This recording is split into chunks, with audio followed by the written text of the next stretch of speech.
आमिर साहब, ये मोहसिन नवाज रांझा साहब जो हैं वो सीसीपीओ उमर शेख पर क्यों बरस पड़े, क्या स्टोरी है?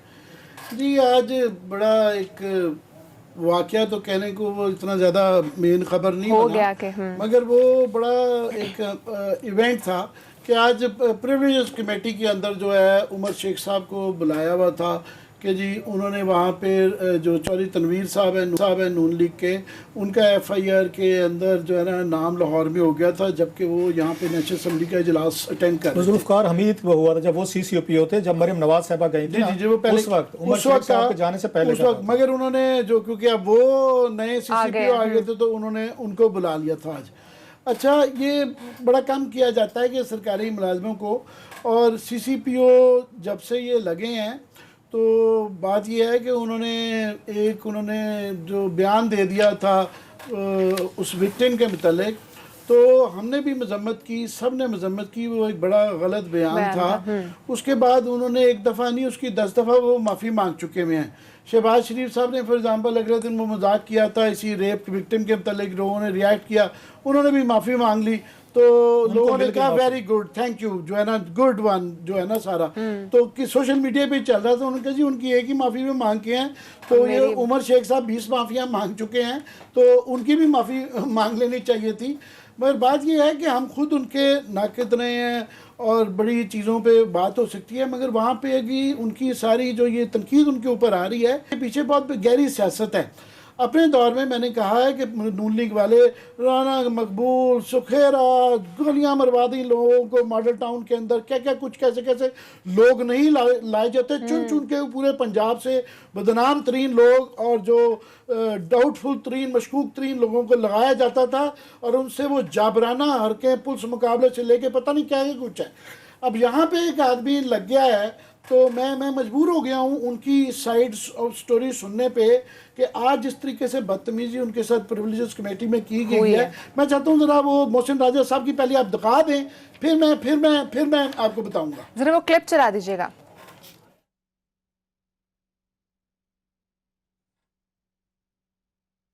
मालिक कोई नहीं है भाई, मालिक आपका रवैया है, आपका सोच, आपकी उदार, जो आप उस खातून के बारे में बात की है सर, मेरी बात सुनो। आपकी तो सोच का वहां से अंदाजा होता है। ये बड़ी बात है, ये बड़ी बात है, मेरी बात दिस इज नॉट ऑन। मेरी अर्ज पे सुनो। आपने यहाँ पे सबको समझ लिया कि हम यहाँ पे कोई जिसका मर्जी करें। मेरी अर्ज तो सुनने, आपने क्वेश्चन किया, मैं जवाब देता हूँ। मेरे क्वेश्चन का जवाब दे, बट ये नहीं है कि आप मुझसे क्वेश्चन चाहिए। मुझे मैं अर्ज questioning me. You are appearing before the parliamentary committee. You should address the chair. वहाँ से चेयर की Who the बात hell? अजीब बात जनाब चेयरमैन, इनका पूरा रिकॉर्ड में हुआ है, इनकी सर्विस का पूरा रिकॉर्ड में हुआ है। Privilege breach हुआ है। As an MNA, he has breached my privilege. He is questioning me. You member of the committee is questioning me. ये माजरत करता हूँ, सब जो ब्रीच हो गया सबका ब्रीच हुआ है। मोदी गाल तक उठाओ। ये क्या मतलब है? हम यहाँ पे पेश हुए हैं। ये कोई बात है? हर जगह पर माजरत है कि मैं यहाँ पे क्या पेश हुआ हूँ। मेरी बात सर, इस गुस्से की असल वजह क्या है? बात यह है कि एक यूनिफॉर्म में एक आदमी होता है, हम खुद सरकारी मुलाजमों के और पुलिस के बड़े नाक़िद रहते हैं, मगर आप किसी से ये इस तरह गली मोहल्ले में भी नहीं होता जिस तरीके से ये बदतमीज़ी की जाती है। और जिस तरह मैंने कहा कि पहले यहाँ पे नून लीग को अब ये डर है कि यहाँ पे एक पुलिस अफसर आ गया है, वो इफ़ेक्टिव शायद होगा, शायद वो काम कर जाए, तो ये इसके पीछे सियासत हो रही है। और मोहसिन राजा साहब की जो आज ये जो गुस्सा आप देख रहे थे, तो मुझे पता चला कि मोहसिन राजा जब ये उमर शेख साहब सरगोदा में पोस्टेड थे, तो वहाँ पे 2 गाड़ियाँ जो थी, चोरी की गाड़ियाँ जो हैं, वो मोहसिन राजा साहब के घर से बरामद हुई, और इनके भाई उस वक्त थे, वो दौड़ गए, वहाँ से फरार हो गए, तो उनको छापे मारे जा रहे थे। तो उसके बाद मोहसिन राजा साहब ने इनको उमर शेख साहब को अप्रोच किया, तो कि जनाब माफ़ी तलाफ़ी करा दें, छोड़ छाड़ दें, वो जो तरीक़ाकार हमारा होता है कि जनाब सिफारिश करवा के वो ना, तो वो इन्होंने इनकार किया। इन्होंने कहा नहीं जनाब, ये मैं इसको परसू करूँगा, इस केस को, ये 2 चोरी की गाड़ियाँ आपके घर से बरामद हुई हैं, तो ये केस तो चलेगा। तो ये मैंने वाकया मुझे पता था, तो मैंने उमर शेख साहब को फिर फ़ोन किया, तो उन्होंने कंफर्म किया। उन्होंने कहा जी बिल्कुल ये वाकया हुआ था, ऐसे ही है।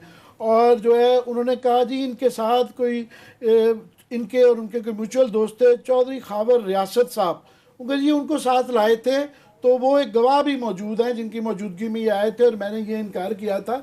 अब बात ये है कि अब ये पर्सनल ग्रजेस जो हैं इनकी भी और बाकियों की जो है ना वो ना करें। एक आदमी है, तो मैंने उनसे कहा कि हुआ क्या सारा बैकग्राउंड। उनके जनाब उसके बाद उनसे पूछा गया कि FIR आपने दर्ज क्यों की। उनके जनाब मेरे से पहले दर्ज हुई थी। बहरहाल अगर वो यहाँ पे उनकी एलिबाई है तो मुद्दई कई दफ़ा नाम लिखा देते हैं। तनवीर की आप बात कर रहे हैं, राना तनवीर की जो है चौधरी तनवीर की। उन्होंने कहा अगर उनकी एलिबाई यहाँ पे मौजूद थे, मुद्दई कई दफ़ा नाम लिखवा देते हैं, तो वो तफ्तीश के अंदर वो इंशाल्लाह हट जाएगी, उसके अंदर कोई वो नहीं है। उन्होंने कहा जी कैप्टन सफदर साहब की जो है ना वो आपने, उन्होंने कहा कि मेरे ऊपर मुझे मार देने का जो है ना प्लान बनाया गया था जान से, और वो जो है उसकी FIR वो क्यों नहीं आपने दर्ज की इसी स्टोरी के हवाले से। उन्होंने कहा जनाब शायद आपको कानून का नहीं पता, ये मोहसिन राजा साहब ऐसे बैरिस्टर हैं, तो उन्होंने कहा ये FIR सिर्फ एक होती है, वो काउंटर वर्जन होता है। काउंटर वर्जन के लिए उन्होंने कहा जी मेरे से कैप्टन सफदर साहब ने फ़ोन पे बड़ी बदतमीज़ी की, बड़ा ऊंची ऊंची बोल रहे थे, तो उनको मैंने समझाने की कोशिश की कि वो काउंटर वर्जन के लिए आपको थाने में आना पड़ेगा, वो फ़ोन के ऊपर नहीं हो सकता। आप थाने में आए तो आपका काउंटर वर्जन भी करते हैं, मगर FIR सिर्फ एक होती है। एक केस की 2 FIR नहीं हो सकती, ये एक एस्टैब्लिश्ड लॉ है। दूसरा उन्होंने कहा जी जब बहुत ज़्यादा मेरे से बदतमीज़ी कर रहे थे तो मैंने उनको याद करवाया कि जनाब मैं 18वें कॉमन का अफसर हूँ, आप 21वें कॉमन के अफसर रहे हुए हैं। ये कैप्टन सफदर साहब जब इनके शाही घराने में ताल्लुकात हो गए थे तो ये DMG में भी आ गए थे, लोगों को भूल गया, और इन्होंने थोड़ा सा उसके अंदर भी किया था, 21वां कॉमन ज्वाइन किया था, शायद मेरा गालबन AC मॉडल टाउन भी थोड़े अरसे के लिए लगाए गए थे। तो उन्होंने कहा जी वो आप उस हवाले से भी मुझसे जूनियर हैं, तो थोड़ा सा वो एक वो थी। बाकी मैं उनसे ये क्योंकि उनके मुतालिक इतना ज़्यादा है तो मैंने उनसे कौन कर दें, आप ही कर सकते हैं, क्योंकि मैंने किया तो फिर वो मेरी समझी जाएगी साउथ की बे के बेसिस हैं मेरे। तो वो जो उन्होंने कहा है शेख साहब ने कि मेरा कसूर ये हुआ है कि मैं साउथ पंजाब से आया हूँ और सेंट्रल पंजाब मुझे एक्सेप्ट नहीं कर रहा, जरा इस पे आप ही रोशनी डालें, क्योंकि आप ही लाहौर के हैं, आप ही सेंट्रल पंजाब के। मैंने कोई बात की तो फिर वो उन्होंने ये कहा कि यहाँ पे इत्तफाकन ये वाला सिलसिला है कि ये सारे, क्योंकि मुझे 15 दिन हो गए हैं जब से मैं जिस दिन से आया हूँ, मैं सिर्फ माफी मांग रहा हूँ। जो आदमी आता है मैं उससे माफ़ी मांग लेता हूँ, तो अब मैं इसके अलावा क्या करूँ, मुझे बताया जाए। तो वो एक छेड़ा गया जी आपको इफ्तिखार चौधरी ने मिस्टर DN ने कहा था, वो क्यों कहा था।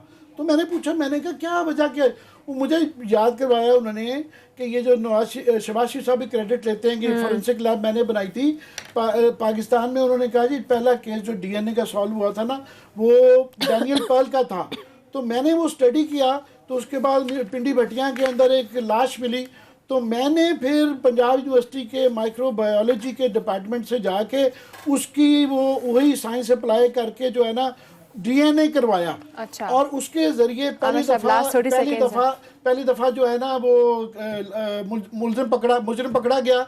उसके बाद मुझे खोसा लाया SSP कॉन्फ्रेंस में तारिक खोसा साहब ने, और उसके बाद ये पंजाब में DNA का पाकिस्तान में सिलसिला शुरू हो गया है।